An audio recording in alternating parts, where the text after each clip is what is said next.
ಕಳೆದ ಒಂದು ವಾರದಿಂದ ವಿಮಾನ ಅಪಘಾತಗಳು ಹೆಚ್ಚಾಗ್ತಾ ಇವೆ. ಮೊನ್ನೆಯಷ್ಟೇ ಅಮೆರಿಕದಲ್ಲಿ ಭೀಕರವಾಗಿ 2 ವಿಮಾನಗಳು ಅಪಘಾತಕ್ಕೆ ಒಳಗಾಗಿದ್ದವು. ಇದರ ಬೆನ್ನಲ್ಲೇ ಜಪಾನ್ನಲ್ಲಿಯೂ 2 ವಿಮಾನಗಳ ನಡುವೆ ಡಿಕ್ಕಿಯಾಗಿದ್ದು 142 ಪ್ರಯಾಣಿಕರು ಫುಲ್ ಸೇಫ್ ಆಗಿದ್ದಾರೆ.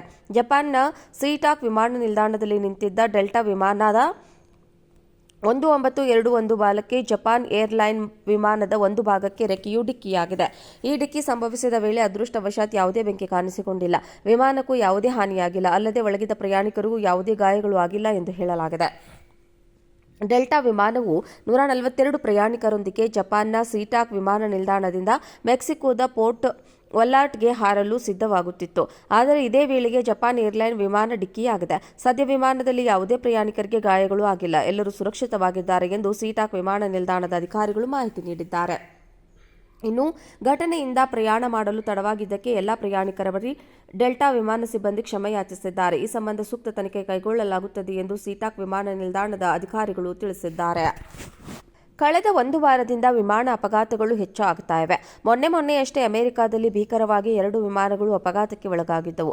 ಇದರ ಬೆನ್ನಲ್ಲೇ ಜಪಾನ್ನಲ್ಲಿಯೂ 2 ವಿಮಾನಗಳ ನಡುವೆ ಡಿಕ್ಕಿಯಾಗಿದ್ದು 142 ಪ್ರಯಾಣಿಕರು ಫುಲ್ ಸೇಫ್ ಆಗಿದ್ದಾರೆ.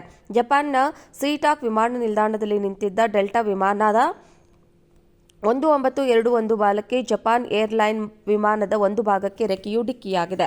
ಈ ಡಿಕ್ಕಿ ಸಂಭವಿಸಿದ ವೇಳೆ ಅದೃಷ್ಟವಶಾತ್ ಯಾವುದೇ ಬೆಂಕಿ ಕಾಣಿಸಿಕೊಂಡಿಲ್ಲ.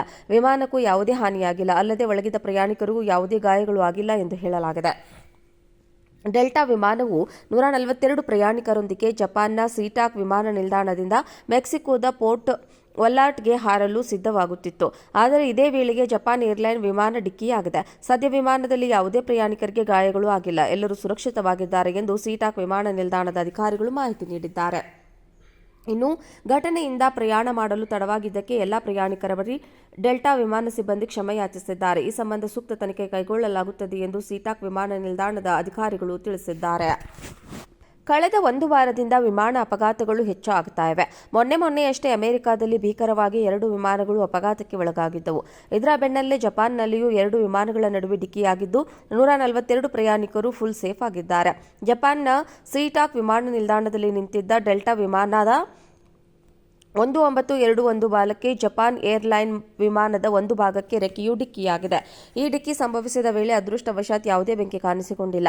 ವಿಮಾನಕ್ಕೂ ಯಾವುದೇ ಹಾನಿಯಾಗಿಲ್ಲ. ಅಲ್ಲದೆ ಒಳಗಿದ್ದ ಪ್ರಯಾಣಿಕರಿಗೂ ಯಾವುದೇ ಗಾಯಗಳು ಆಗಿಲ್ಲ ಎಂದು ಹೇಳಲಾಗಿದೆ. ಡೆಲ್ಟಾ ವಿಮಾನವು 142 ಪ್ರಯಾಣಿಕರೊಂದಿಗೆ ಜಪಾನ್ನ ಸೀಟಾಕ್ ವಿಮಾನ ನಿಲ್ದಾಣದಿಂದ ಮೆಕ್ಸಿಕೋದ ಪೋರ್ಟ್ ವಲ್ಲಾರ್ಟ್ಗೆ ಹಾರಲು ಸಿದ್ಧವಾಗುತ್ತಿತ್ತು. ಆದರೆ ಇದೇ ವೇಳೆಗೆ ಜಪಾನ್ ಏರ್ಲೈನ್ ವಿಮಾನ ಡಿಕ್ಕಿಯಾಗಿದೆ. ಸದ್ಯ ವಿಮಾನದಲ್ಲಿ ಯಾವುದೇ ಪ್ರಯಾಣಿಕರಿಗೆ ಗಾಯಗಳು ಆಗಿಲ್ಲ. ಎಲ್ಲರೂ ಸುರಕ್ಷಿತವಾಗಿದ್ದಾರೆ ಎಂದು ಸೀಟಾಕ್ ವಿಮಾನ ನಿಲ್ದಾಣದ ಅಧಿಕಾರಿಗಳು ಮಾಹಿತಿ ನೀಡಿದ್ದಾರೆ. ಇನ್ನು ಘಟನೆಯಿಂದ ಪ್ರಯಾಣ ಮಾಡಲು ತಡವಾಗಿದ್ದಕ್ಕೆ ಎಲ್ಲ ಪ್ರಯಾಣಿಕರ ಬಳಿ ಡೆಲ್ಟಾ ವಿಮಾನ ಸಿಬ್ಬಂದಿ ಕ್ಷಮೆ ಯಾಚಿಸಿದ್ದಾರೆ. ಈ ಸಂಬಂಧ ಸೂಕ್ತ ತನಿಖೆ ಕೈಗೊಳ್ಳಲಾಗುತ್ತದೆ ಎಂದು ಸೀಟಾಕ್ ವಿಮಾನ ನಿಲ್ದಾಣದ ಅಧಿಕಾರಿಗಳು ತಿಳಿಸಿದ್ದಾರೆ. ಕಳೆದ ಒಂದು ವಾರದಿಂದ ವಿಮಾನ ಅಪಘಾತಗಳು ಹೆಚ್ಚಾಗ್ತಾ ಇವೆ. ಮೊನ್ನೆಯಷ್ಟೇ ಅಮೆರಿಕದಲ್ಲಿ ಭೀಕರವಾಗಿ 2 ವಿಮಾನಗಳು ಅಪಘಾತಕ್ಕೆ ಒಳಗಾಗಿದ್ದವು. ಇದರ ಬೆನ್ನಲ್ಲೇ ಜಪಾನ್ನಲ್ಲಿಯೂ 2 ವಿಮಾನಗಳ ನಡುವೆ ಡಿಕ್ಕಿಯಾಗಿದ್ದು 142 ಪ್ರಯಾಣಿಕರು ಫುಲ್ ಸೇಫ್ ಆಗಿದ್ದಾರೆ. ಜಪಾನ್ನ ಸೀಟಾಕ್ ವಿಮಾನ ನಿಲ್ದಾಣದಲ್ಲಿ ನಿಂತಿದ್ದ ಡೆಲ್ಟಾ ವಿಮಾನದ 1921 ಬಾಲಕ್ಕೆ ಜಪಾನ್ ಏರ್ಲೈನ್ ವಿಮಾನದ ಒಂದು ಭಾಗಕ್ಕೆ ರೆಕ್ಕೆಯು ಡಿಕ್ಕಿಯಾಗಿದೆ. ಈ ಡಿಕ್ಕಿ ಸಂಭವಿಸಿದ ವೇಳೆ ಅದೃಷ್ಟವಶಾತ್ ಯಾವುದೇ ಬೆಂಕಿ ಕಾಣಿಸಿಕೊಂಡಿಲ್ಲ. ವಿಮಾನಕ್ಕೂ ಯಾವುದೇ ಹಾನಿಯಾಗಿಲ್ಲ. ಅಲ್ಲದೆ ಒಳಗಿದ್ದ ಪ್ರಯಾಣಿಕರಿಗೂ ಯಾವುದೇ ಗಾಯಗಳು ಆಗಿಲ್ಲ ಎಂದು ಹೇಳಲಾಗಿದೆ. ಡೆಲ್ಟಾ ವಿಮಾನವು 142 ಪ್ರಯಾಣಿಕರೊಂದಿಗೆ ಜಪಾನ್ನ ಸೀಟಾಕ್ ವಿಮಾನ ನಿಲ್ದಾಣದಿಂದ ಮೆಕ್ಸಿಕೋದ ಪೋರ್ಟ್ ವಲ್ಲಾರ್ಟ್ಗೆ ಹಾರಲು ಸಿದ್ಧವಾಗುತ್ತಿತ್ತು. ಆದರೆ ಇದೇ ವೇಳೆಗೆ ಜಪಾನ್ ಏರ್ಲೈನ್ ವಿಮಾನ ಡಿಕ್ಕಿಯಾಗಿದೆ. ಸದ್ಯ ವಿಮಾನದಲ್ಲಿ ಯಾವುದೇ ಪ್ರಯಾಣಿಕರಿಗೆ ಗಾಯಗಳು ಆಗಿಲ್ಲ. ಎಲ್ಲರೂ ಸುರಕ್ಷಿತವಾಗಿದ್ದಾರೆ ಎಂದು ಸೀಟಾಕ್ ವಿಮಾನ ನಿಲ್ದಾಣದ ಅಧಿಕಾರಿಗಳು ಮಾಹಿತಿ ನೀಡಿದ್ದಾರೆ. ಇನ್ನು ಘಟನೆಯಿಂದ ಪ್ರಯಾಣ ಮಾಡಲು ತಡವಾಗಿದ್ದಕ್ಕೆ ಎಲ್ಲ ಪ್ರಯಾಣಿಕರ ಬಳಿ ಡೆಲ್ಟಾ ವಿಮಾನ ಸಿಬ್ಬಂದಿ ಕ್ಷಮೆ ಯಾಚಿಸಿದ್ದಾರೆ. ಈ ಸಂಬಂಧ ಸೂಕ್ತ ತನಿಖೆ ಕೈಗೊಳ್ಳಲಾಗುತ್ತದೆ ಎಂದು ಸೀಟಾಕ್ ವಿಮಾನ ನಿಲ್ದಾಣದ ಅಧಿಕಾರಿಗಳು ತಿಳಿಸಿದ್ದಾರೆ.